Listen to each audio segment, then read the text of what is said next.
Bonsoir à tous, vous regardez la 3, bienvenue dans Tam Tam. À votre avis, dans un pays comme la Belgique, grand comme un timbre-poste, combien de kilos de nourriture jette-t-on en moyenne par personne et par an? Bon, je suppose que vous aurez du mal à me répondre, d'abord parce que c'est pas forcément le genre de question que l'on se pose un dimanche à 20h alors qu'on est certainement en train de siroter un délicieux petit lait vanille, et puis aussi parce que je suis dans une télé, et je vous accorde que ce n'est pas simple de discuter avec une télé. Donc je vais vous le dire, 345 kilos, voilà ce que l'on jette en moyenne comme nourriture par an et par personne dans notre petit et plat pays, alors que près de 800 millions de femmes, d'hommes et d'enfants sont actuellement en train de mourir de faim à travers le monde. Cette semaine, nous partons à la rencontre d'acteurs impliqués dans la lutte contre le gaspillage alimentaire et nous intéressons à leurs actions originales en faveur de ceux qui en ont le plus besoin. La récupération d'invendus, la revalorisation de déchets alimentaires, l'entraide, la coopération et la coordination d'acteurs sociaux sont à la base des projets du frigo solidaire DAT, Frigo Hâte Toi, et de l'ASBL Share Food, deux initiatives bénévoles qui, par leur fonctionnement,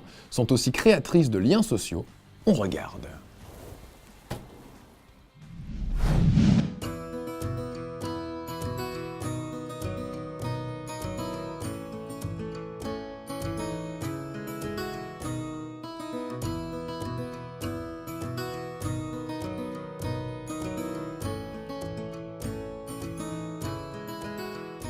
L'idée m'est venue quand j'ai entendu le projet du frigo solidaire à Waterloo. C'était une bonne idée d'installer ça ici dans le Hainaut, qui n'est pas encore équipé d'un frigo solidaire.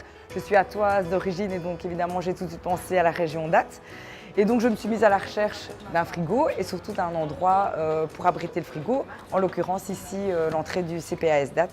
Le but du frigo était tout simplement d'installer quelque chose auquel les gens avaient libre accès et donc qui pouvait arriver tout à fait librement, anonymement, sans jugement, parce que contrairement justement à certaines démarches sociales comme l'inscription auprès du CPS pour obtenir des aides, eh bien ici, il n'y a pas de démarche administrative lourde à faire.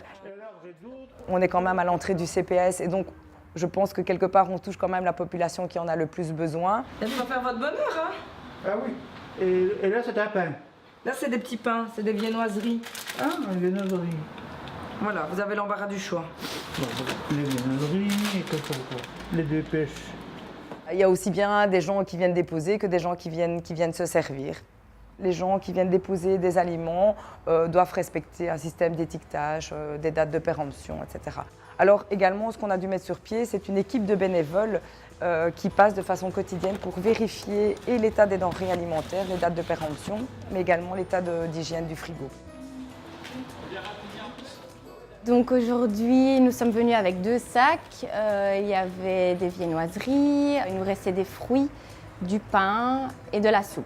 Je travaille actuellement dans une néo-cantine au centre-ville. Étant donné qu'on travaille donc avec des produits frais, on a souvent des restes. C'est difficile de gérer tout le temps la quantité. Et donc voilà, pourquoi pas donner ce qui nous reste à des personnes qui en ont besoin plutôt que de les jeter. En tant que citoyenne, je trouve ça vraiment important, le gaspillage alimentaire, parce que c'est un gros problème de notre société. Les magasins, les restaurants, on jette des milliers de tonnes de bouffe par an. Et au final, pourquoi on n'en ferait pas profiter plus de gens que ça? Pour moi, venir déposer les choses dans le frigo solidaire et que d'autres personnes viennent se servir dans ce frigo, je trouve pas forcément que ça crée des liens, parce que justement, on se rencontre pas forcément, on vient déposer, et puis on croisera pas forcément la personne qui vient chercher. Donc de ce côté-là, je ne trouve pas le côté social de l'action, mais on sait qu'on fait quelque chose de bien, on fait un geste envers quelqu'un, et même si cette personne ne sait pas qui on est, et nous on ne sait pas qui elle est, on sait qu'on aura donné un coup de main. La plupart du temps, on a des remarques très positives par rapport à l'instauration de ce projet. Ce projet ne nous a absolument rien coûté, c'est juste un peu de temps, un peu d'énergie et beaucoup de générosité.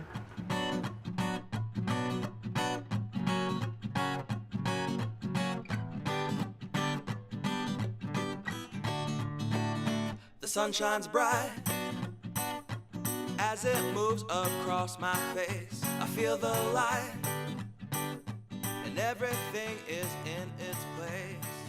Share Food, c'est une ASBL qui lutte contre le gaspillage alimentaire et nous, de manière assez simple, on va chercher des invendus alimentaires, que ce soit, ça peut être un supermarché, une boulangerie ou par exemple des restaurants avec des préparations d'aliments, et on va chercher de ce point A et pour les redistribuer à un point B.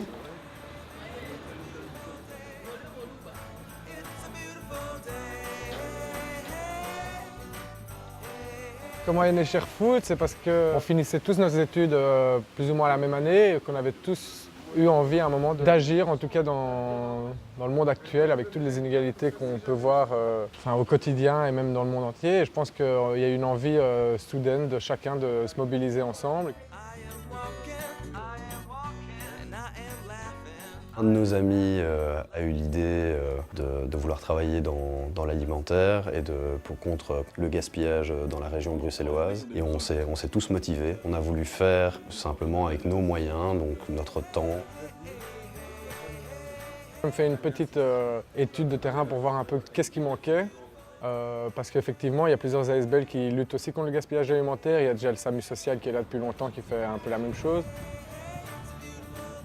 Il y avait des personnes oubliées dans ce circuit de redistribution assez institutionnalisé. On a ciblé plus les squats, effectivement, qui sont oubliés donc, de ce circuit, où on peut retrouver des familles et souvent c'est une centaine, 200 personnes qui se retrouvent dans un même lieu. Ce qui nous permet, nous, d'arriver avec beaucoup de quantité et de les redistribuer là directement.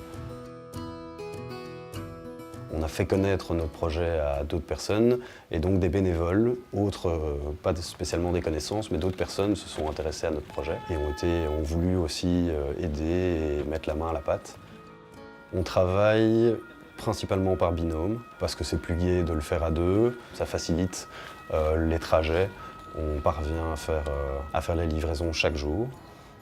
C'est intéressant d'avoir différents profils dans notre ASBL parce que justement, on essaie d'être de plus en plus organisé et donc on s'est divisé en plusieurs groupes. On a 2 personnes qui ont fait droit, il y en a 2 qui ont fait économie et donc ils seraient là plus pour gérer la trésorerie, puis il y en a qui sont plus dans l'action. Chacun a son apport et ça crée une communion et quelque chose qui roule finalement. Il y a certaines limites et qu'on a connues au fur et à mesure, que ce n'était pas possible d'accepter toute la nourriture, tous les invendus, parce qu'on n'a pas les moyens de le faire, parce que c'est difficile de donner... Des fois, c'est difficile de trouver les receveurs parce qu'on ne les connaît pas tous. C'est vraiment pas mal. Ouais, il y a plein de pain. Et on a trois bacs de pain remplis, plus des fruits et légumes. Donc ouais, non, c'est une journée bien remplie, ça va faire des heureux. Ouais, plein de... L'impact de ShareFood, je pense, et de ces initiatives-là de la lutte contre le gaspillage, c'est pouvoir lutter contre l'impact écologique humain à l'heure actuelle. Parce que le gaspillage alimentaire, c'est plus général que seulement des aliments qu'on jette, c'est aussi toute la production en amont. Toute cette production alimentaire a un impact écologique énorme. Et en luttant contre ce gaspillage, on lutte en aval pour lutter contre ces empreintes-là écologiques. Après, il y a un impact social aussi, c'est pour permettre à des gens qui n'ont pas à manger de pouvoir s'alimenter. Pour ça, on va mettre dans le frigo et le pain, vu qu'on l'utilise demain. Oui, a priori, il peut rester là. Ouais. Super. En proposant ce genre de projet ou ces actions citoyennes, ça nous permet effectivement de rencontrer les autres acteurs et les autres actions citoyennes. Il y a une toile d'araignée qui se crée, donc des relations et des contacts qui se créent avec plusieurs et différentes ASBL. Et donc en étant en contact avec eux, on a pu rencontrer par exemple une super idée qui est Feed Truck, une autre ASBL qui veulent récupérer les invendus pour cuisiner eux-mêmes dans un camion et pouvoir distribuer de la nourriture préparée. On aimerait bien réunir les différentes actions citoyennes pour créer quelque chose de nouveau et d'alternatif. Comment la société est gérée à l'heure actuelle, c'est archaïque comme à l'ancienne, mais maintenant c'est aux jeunes et à nous de prendre le dessus et de bouger les vieux meubles et de créer quelque chose de nouveau et une nouvelle pièce avec plein de bonnes énergies et plein de bonnes ondes. Et on est jeunes, on a encore plein de choses à offrir, donc faisons-le. Merci beaucoup d'avoir regardé ce Tam Tam consacré au food sharing. N'hésitez pas à le retrouver sur notre site internet. Et quant à nous, on se retrouve la semaine prochaine avec Daniel. Belle soirée sur la 3. À la fois prochaine.